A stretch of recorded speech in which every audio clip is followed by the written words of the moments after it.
girls, what's up world? This is Stripes from Australia. And you're checking out Austin John Plays.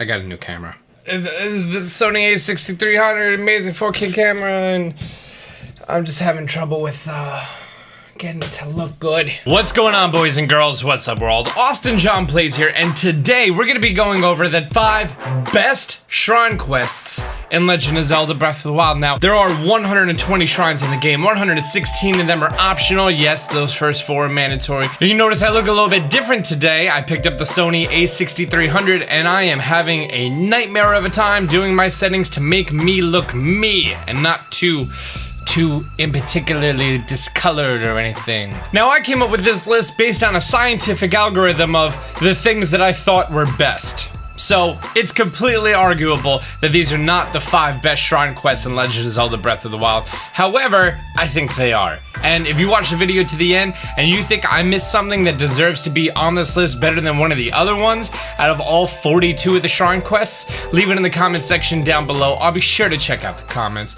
And if you enjoyed this video, be sure to leave a thumbs up. The first shrine quest we're going to be talking about involves a little piece of highland area in between the wasteland and the Faron region. Upon making our way to this destroyed cabin here, we're going to find a mountain peak log. It says, "This is the log of my findings concerning the shrine that sleeps on a snowy Gerudo peak. Discovery log, day 1.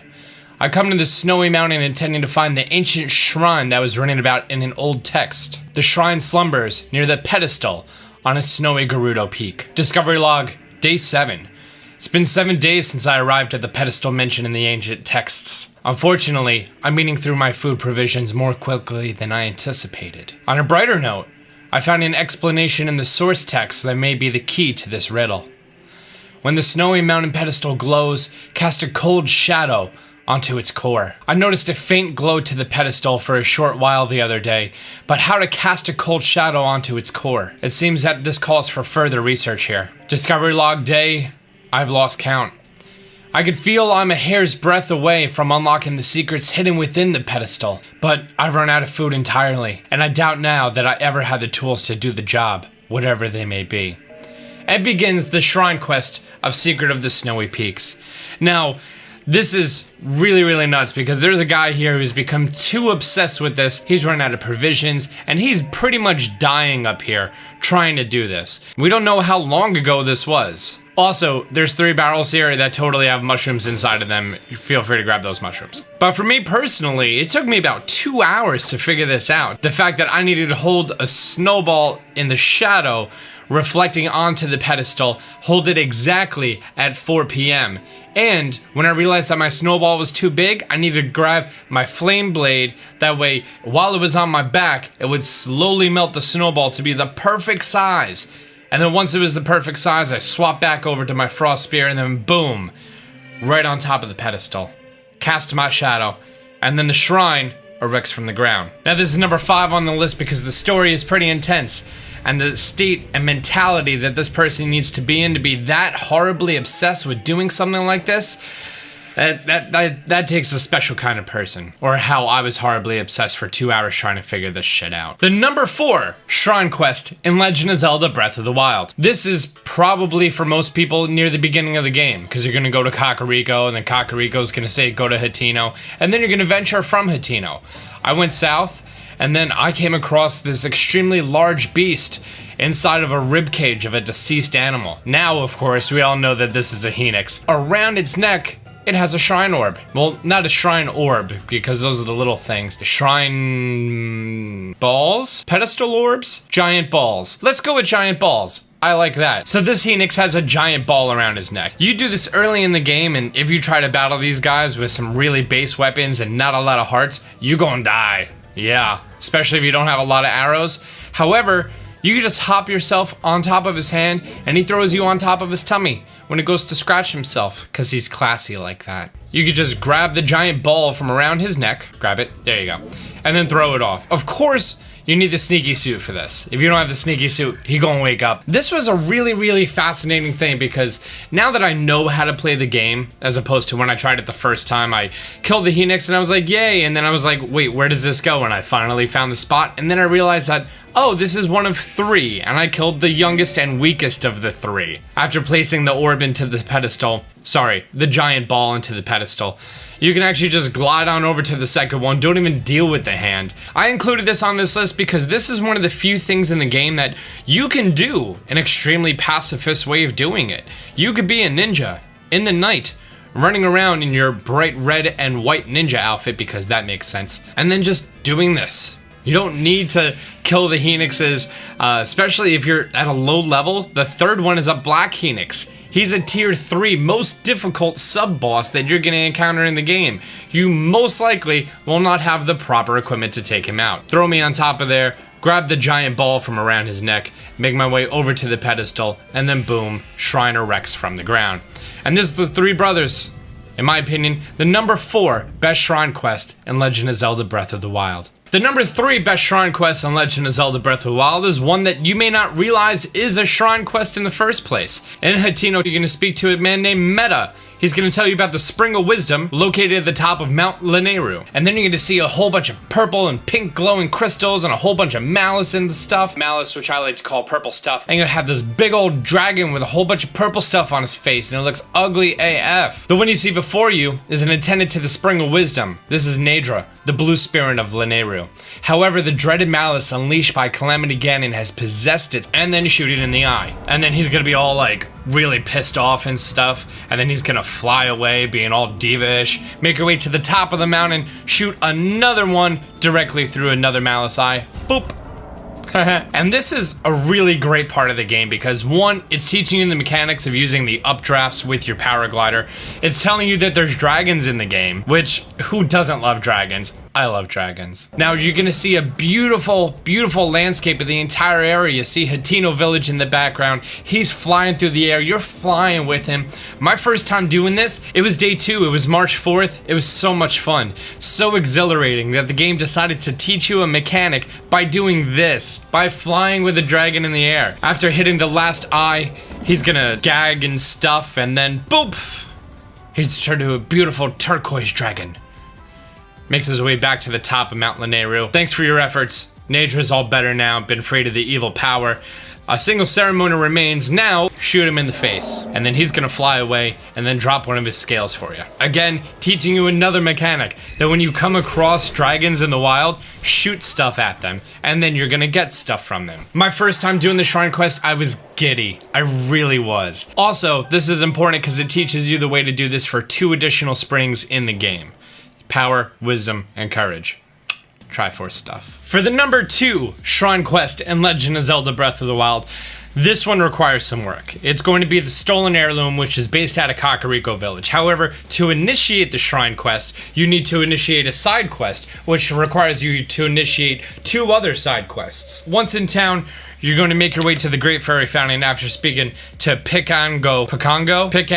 He's going to want a picture of the Great Fairy. Make your way over to the Great Fairy Fountain, take a picture of the Great Fairy Fountain, show it to this guy, side quest complete. Then, you need to speak to Kato. And Kato is in charge of making sure that all the Cocos aren't all over the place, which, yep, you better believe it, it's Kakariko Village, so they're all over the place. Find all 10 Cocos and bring them back in the side quest, Flown the Coop. And then once you do, Flown the Coop will be updated, speak to Kato again, and then complete this side quest. After completing these 2 side quests, you're gonna make your way into one of the houses inside of town, and you're gonna find Lastly. And Lastly is going to initiate a side quest for you called By Firefly's Light. And By Firefly's Light, you're going to need to speak to her. This one only becomes available after completing the other 2 side quests. Drop 5 fireflies in the room, they're going to fly all over the place, and then you're good to go. Great. And now, finally, that we're done with all 3 of those side quests, which needed to be done in a specific order, you're going to make your way on over towards Impa's house, barge your way into Impa's house, because that's how Link enters rooms, because he doesn't give a shit. And then you're going to see, this is awful. And Peya is going to say, Link, I swear I only took my eyes off of it for a second. What should I do? And you'd be like, yo, what's wrong, babe? Because, you know, she sexual innuendo thing based on a book upstairs. Anyways, they just figured out the secret to the heirloom. That's great. The heirloom is a key that opens up a shrine, and it was stolen. But this place is off limit, so they think it's an inside job, and you need to go undercover and discover who it was that stole the heirloom. Someone with evil intent did it, and I'm glad my grandmother's safe, but I feel so violated. Pei is afraid that the thief may still be nearby. You need to, I think, spend the night with her or something? I'm not too sure of the details or why this game is rated E for everyone. Have you seen those great fairies? And their, let's just say forceful ways? Master Link, thank you for staying by my side for the whole day, including nighttime. Winky face. Let's just cut to the chase. Wait for 10 p.m. to happen, and you're gonna see one of the guards in front of Impa's house start to walk away, very suspicious like. Once you get close, it's gonna initiate a cutscene. It says, I know you're there, show yourself. And Dorian's got his sword out, and he's looking super pissed. And then, a Yiga clan member shows up. He says, you don't have to shout, I'm right here. So you're the ones who stole the heirloom. Why would you steal it? Don't play dumb, Dorian.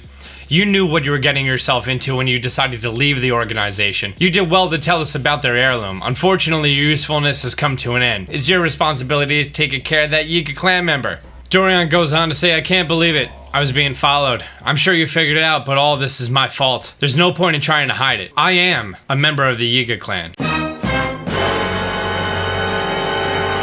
Or I used to be anyways, but I totally left. But once you're part of the family, you're part of the family for life. But then I was met with the most incredible woman who blessed me with 2 amazing children. And so I tried to change my ways. I tried to leave the clan. But the Yiga, they took my wife's life as punishment. Wow, that got really dark really fast. I couldn't let them hurt my children, so I used my position as gatekeeper to gather information for the Yiga. I told them about you and about the village in exchange for safety. But my grief over losing my wife consumed me, and I finally decided to cut ties with the Yiga completely. The Yiga are pure evil. They told me they would kill both Impa and Peya if I didn't play along. Peya and all of us are devoted to helping you in your quest. Now, please restore this heirloom to its pedestal. Master Link, I'm very sorry for all of this. I know it's a selfish request, but do you think you could keep what really happened a secret? I truly don't deserve mercy, and I don't want my children to suffer anymore. I know it doesn't make up for what I've done, but I pledge to protect this village and my family from now on, no matter the cost. This is by far one of the most intense shrine quests that you're gonna get, that has the most story and the most compassion, and a man seeking revenge, and a man making sure that his family is gonna be safe because he was part of the mafia, I mean Yiga clan, and it's a fantastic shrine quest. It's time for the #1 shrine quest in Legend of Zelda Breath of the Wild. And this one, I'm fairly certain that no one is going to argue that this is not the best shrine quest. Eventide Island. I don't think it was a question on anyone's mind. Eventide Island is my #1 shrine quest. I present you with a challenge. In your travels, you've relied on your equipment you found along the way. Here, you must cast this equipment aside and face this trial with only your wits and whatever you can scavenge. You're then naked, alone, and afraid. Offer up the orbs to the 3 altars on this island. Only then I will acknowledge your skill and return your items. Now begins the shrine quest, Stranded on Eventide. Now the only things that you actually have now are your power glider and your runes and any champion abilities. That's it. Oh, if you've had any extended hearts or extended stamina, you'll still have those as well. And you need to make your way through this entire island, find the 3 different shrine orbs, and place them on the 3 different altars. And all 3 of them require very, very different ways of going about that. And honestly, I'm really excited to play Stranded on Eventide in hard mode with the DLCs released. Remember before when we jumped on Henix's hand and he threw us on his belly and we were able to grab the big ball from around his neck? Well, guess what? Now, you don't have to sneaky close to do that. And once you land on his belly, those footsteps are gonna wake him up. And it's gonna be all like, yo, what's going on here? And he's gonna get up and he's gonna attack you. And this one, not only is it a blue Henix, but he has the wood around his feet. So it's not even like you could attack him, you would need to set his feet on fire first. Located right next to where he is the pedestal in which you need to drop that giant ball. But guess what? That is surrounded by enemies. And you need to take those out using whatever you've scavenged on the island, or use your metal stasis in order to hit the giant explosion boxes, and then everyone explodes and everyone has a great time. Your second shrine orb requires you to make your way up an enemy encampment. Defeating enemies along the way, all of them have bows, and you most likely do not.